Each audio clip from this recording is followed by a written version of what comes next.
I am beating every N64 game, and I mean all of them. The twist is, the next game I play is randomly selected, so I have no clue what's coming next. This is the journey to beating every N64 game. Game number 190, Chameleon Twist. Released in 1997, this game was developed by Japan System Supply and published by Sunsoft. This is one of those games I kept seeing during selection, so I was aware it was here, but I have no idea what the heck it is. Probably going to be a chameleon somewhere, and I'd imagine there's some twisting involved. Sunsoft had some pretty solid games under their belt back in the day, so I think this has potential. It's just cool how many different games there are out there, and how most of us played only the same 20 or so of them back in the day. Space Station Silicon Valley was my one lesser known title I had as a kid, and I'm sure a lot of you watching will have played this one too. Also, as a disclosure, I am playing the Japanese version of this game with a fan-made English translation patch. There's a bit of additional content that was missing from the English release of the game, and I'll point out the new stuff as I encounter it. Let's get into it. There was a training mode, so I figured I'd start with that since I've never seen this game. I talked to a rabbit in a top hat who said there are 5 rooms where I can learn to use the different tongue techniques. Going into the first room, I was greeted with some weird stuff. The rabbit said I needed to lick up all the chocolate kids with my tongue. I could unroll my tongue with B and then press it again to do a machine gun attack. Okay, out of context that sounds kinda weird. Yeah, nah, it's even weird with context. This is a strange game. In the next room, I was really struggling to do this high jump technique. Basically, you use your tongue kind of like a pole vault and gain a ton of height. It didn't make sense though. It felt like this wall was so high that it was near pixel perfect to make it up. Clearly I was doing something wrong. Okay, apparently it's a weird timing thing that I was just struggling with. Once I did get it at the right moment, it was free. So here's where we're introduced to a core mechanic of the game. Using your tongue, you can launch it out to grab onto certain structures and make long distances. It's so weird, and this is only the tutorial. Don't you worry, it gets even more strange. On certain poles, you can rotate with the tongue extension. Oh god, this is something that would try to murder me in my nightmares.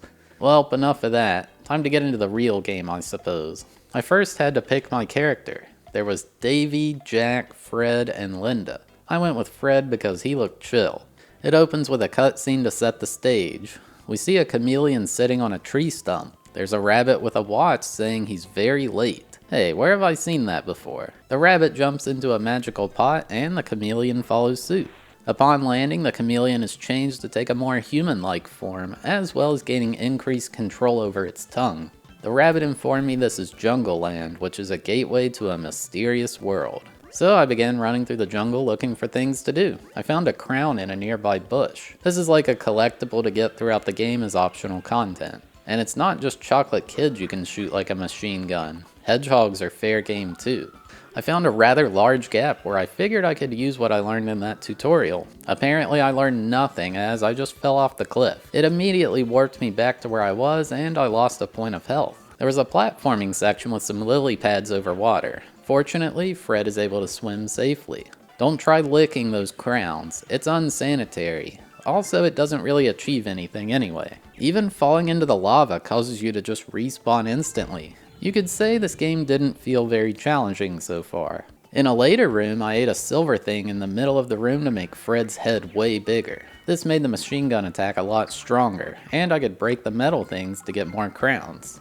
Past here was a room with a falling bridge as well as a collectible carrot. This is one of the things exclusive to the Japanese version. Each level has a carrot to find. So your tongue can't extend vertically at all, but you can jump while extending it. For some reason though, I still couldn't make it to this ledge that was slightly elevated. I don't know what it was, but it just took several tries to get it to work properly. Maybe there's an easier way to do it. Oh shoot, now there are 2 giant rock golems chasing me. The stopwatch freezes all the enemies in the room. I thought this was going to be some crazy boss fight, but nah, they just died in one hit. The next room had a gold heart, giving me full health instantly. Kind of needed it because I was a bit low. Going through a rotating lava room brought me back to the rabbit, who informed me the Lizard King was waiting for me in the next room. The Lizard King sure looks more like the Gorilla King in my opinion. 6 shades though, dude. So you just eat the nearby butterflies and machine gun attack him with them. He throws boulders. Honestly, the boss was over in like 20 seconds. What's up with that extreme lag when he dies though? So strange. It shows like a stats screen and a congratulatory message for clearing the stage. Now I was in level select and it was really confusing. For some reason I couldn't select stage 2, only 1 or 3. Well, I guess it's on to level 3 then, Bomb Land. The rabbit was here informing me there are lots of deadly bombs in Bomb Land. There were these flying shark enemies that remind me of bullet bills. I had to use them to break the way to the door here. Look at this. There's a crown at the bottom of this room. Mind you, the camera really didn't want me to see it. But anyway, once you're down here, there's seemingly no way to get back out safely. If you only have 1 HP here, you're just screwed. I didn't realize here the floor was damaging me. It honestly doesn't look like a dangerous texture. I had to use an explosion to destroy it. So when I got to the next room, the rabbit was there and said I needed 5 carrots to open this door. Wonder what's inside. Okay, so there was this power-up that made me small and very slow. Why would you ever want to get this? Maybe later there will be a room that I need to be small for, but it seems horrible here. Here's another problem with the camera in this room. You kind of need to be able to see all this stuff to do the challenge, but the massive zoom out just feels bad. Having a perspective behind Fred here would feel much nicer to me. Anyway, I made it to the boss after getting through several explosive rooms, the bomb caterpillar. So this thing's quite a bit harder than the last one. It moves around the arena, occasionally dropping bombs. I had to launch them at it to knock segments off. Problem is, the explosions also destroy the ground, which creates lava tiles for a while. Every so often it spins around then launches at me. I was kind of struggling to deal with this guy. Honestly, the biggest enemy here is the camera. It just spun around out of nowhere, causing me to jump in the wrong direction, and I died. I was terrified because it said game over. Thankfully it just respawned me straight before the boss though. I make it sound harder than it is. Once I realized what I needed to do, it was an easy win. Now I could select stage 2 for whatever reason, so it's time for Antland. There were lots of ants here. I'll take this time to talk about the graphics and audio. The graphics are kinda mediocre. Granted, it's one of the earlier N64 games, but still. We now have the knowledge of what all the games look like, and I'd say this is in the bottom half. It does run mostly smooth at least. The music is pretty sweet. I'd say the music's one of the best parts of the game. Every level has a different song, and pretty much all of it's good. I guess I'd just describe it as video game sounding music of the era, but you know, not the crappy stuff.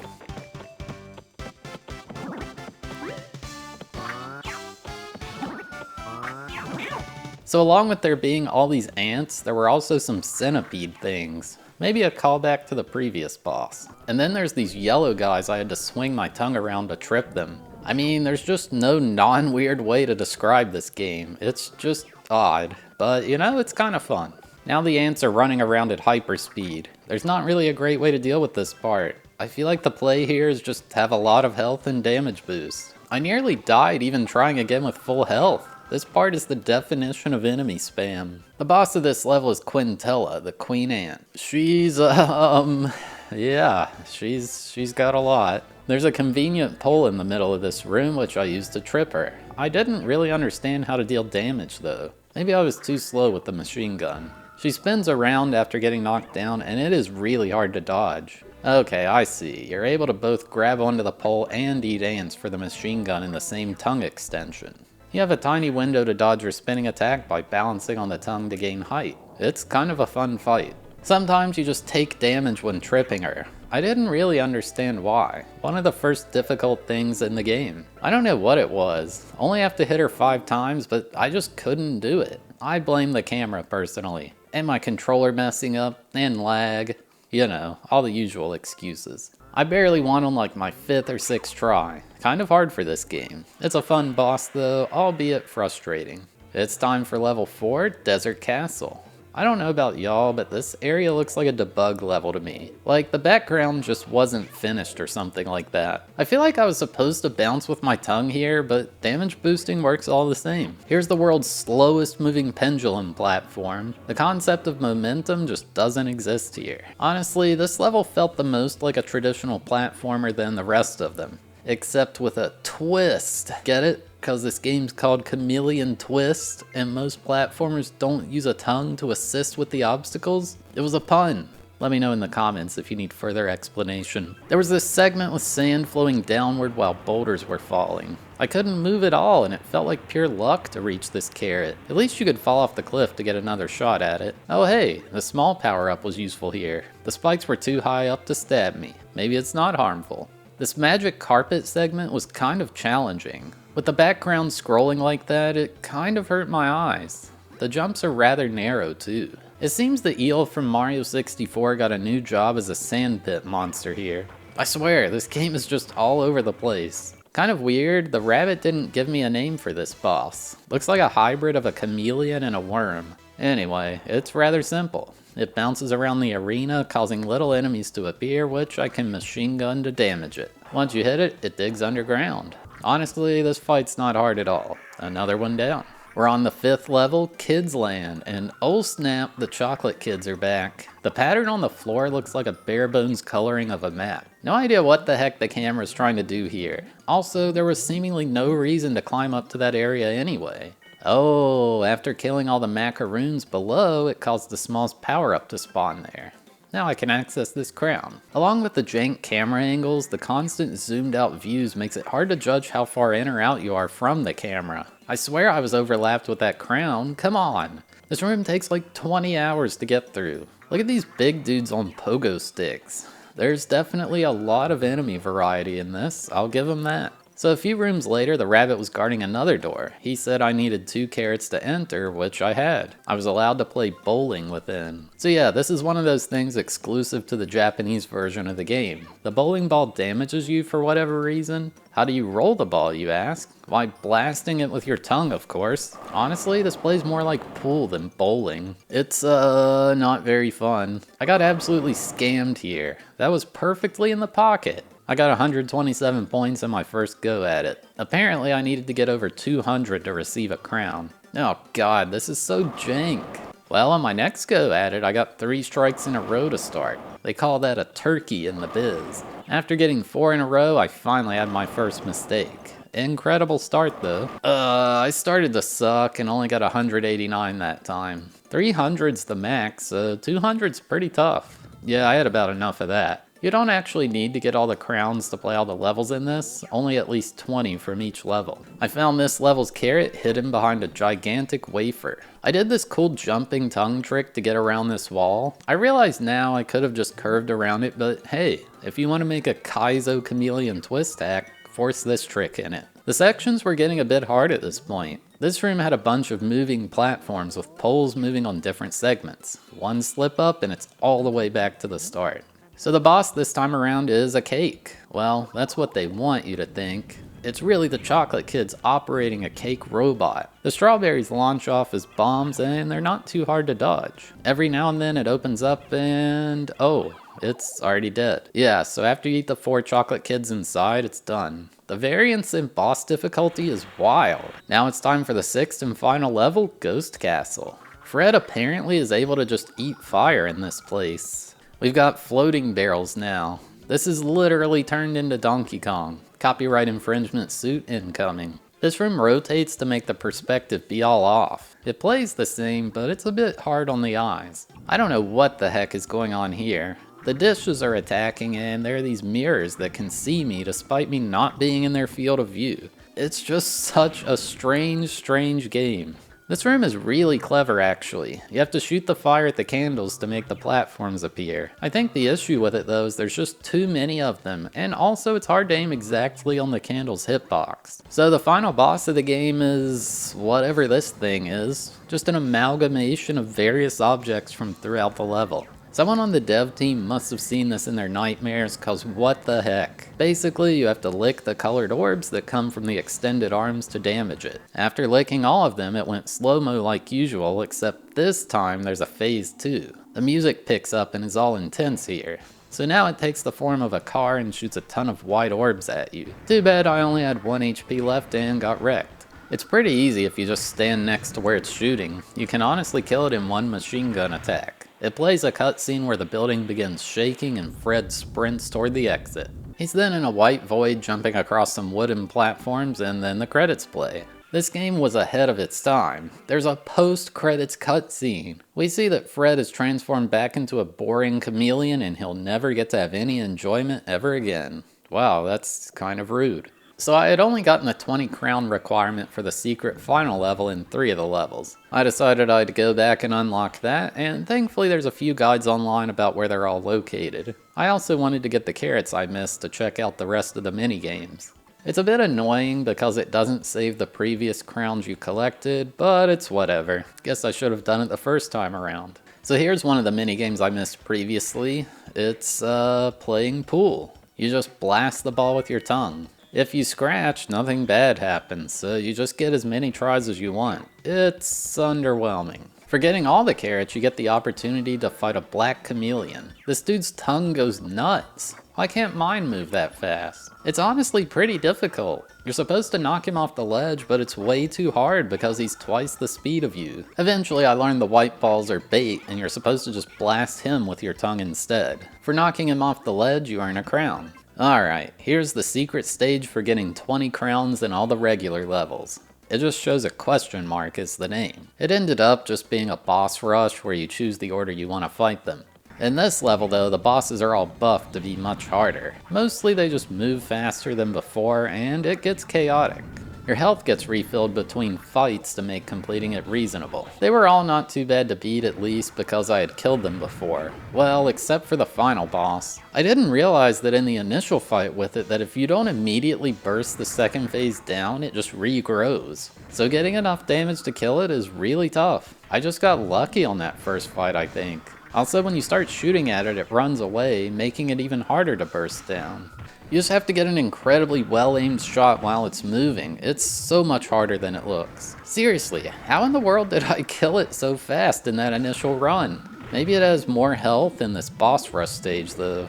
Thankfully I did kill it first try. I'm not really sure what happens if you die. Honestly, probably nothing, seeing as there's no reward for beating this level. Not even like some text on the screen saying good job. What the heck, man? The only other thing is the multiplayer. You are able to play against AI opponents if you have no friends. I'd unlocked that black chameleon, which I believe is exclusive to the Japanese version. These kind of play like the battle against the black chameleon I had earlier. Just attempt to knock the other player off the cliff. I could see this being decently fun with your friends back in the day, but yeah, that's about all there is for this one. Game complete. So yeah, there you have it. My journey to beating Chameleon Twist. This is seriously a weird game. I don't know who gets the idea to swing your tongue around all over the place in a platformer, but well, these people did. I think the game's decent. It's definitely unique, if anything. The main thing I wished for was more content. 6 levels is okay, but it left me wanting more. I did like how they all had very unique themes, and there certainly weren't a shortage of enemies. I enjoyed my time with it. The music's pretty awesome too, which was a nice surprise. Overall, I'd say the stuff exclusive to the Japanese release isn't too amazing, but it's just a bit weird they decided to cut it out at all. If you've never played this, maybe give it a try yourself to see if you like it. I gave Chameleon Twist a 7 out of 10 for enjoyability and a 3.5 out of 10 for difficulty. Alright, thanks for watching. I hope you enjoyed. We had a randomized marble race to determine which game was next, so here's how that played out. Or skip to the timestamp on screen to skip straight to the game selection. We will do a random track procedural adventure. Ooh, this one is always different. 201 games left on the list. Everybody's here. It's kind of hard to tell, but here's Ocarina of Time. There's Shogi. Tetris 64, the one game to use the heartbeat monitor. Let's see what we're playing. 3, 2, 1, go.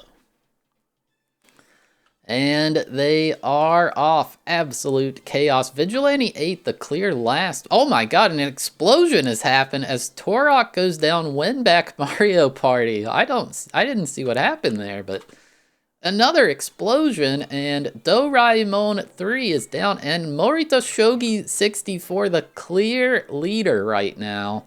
WCW is gone as well. Ocarina of Time is down.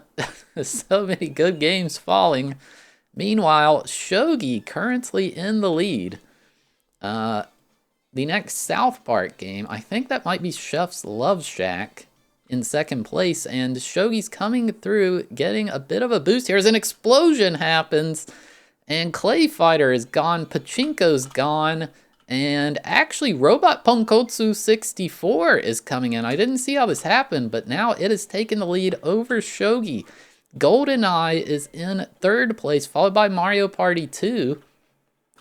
And now Shogi is back in the lead. Morita Shogi 64. Robot Ponkotsu, Mario Party 2, GoldenEye, and AI Shogi 3 as well. There are 2 Shogi entries here trying to make us play this game. Morita Shogi, Robot Ponkotsu coming through and getting knocked backwards as GoldenEye capitalizes on that mistake, as does AI Shogi 3. And GoldenEye is surrounded by 2 Shogi games as well as Chameleon Twist 2, and an explosion just happened. And GoldenEye is off the cliff, folks. GoldenEye will not be played next.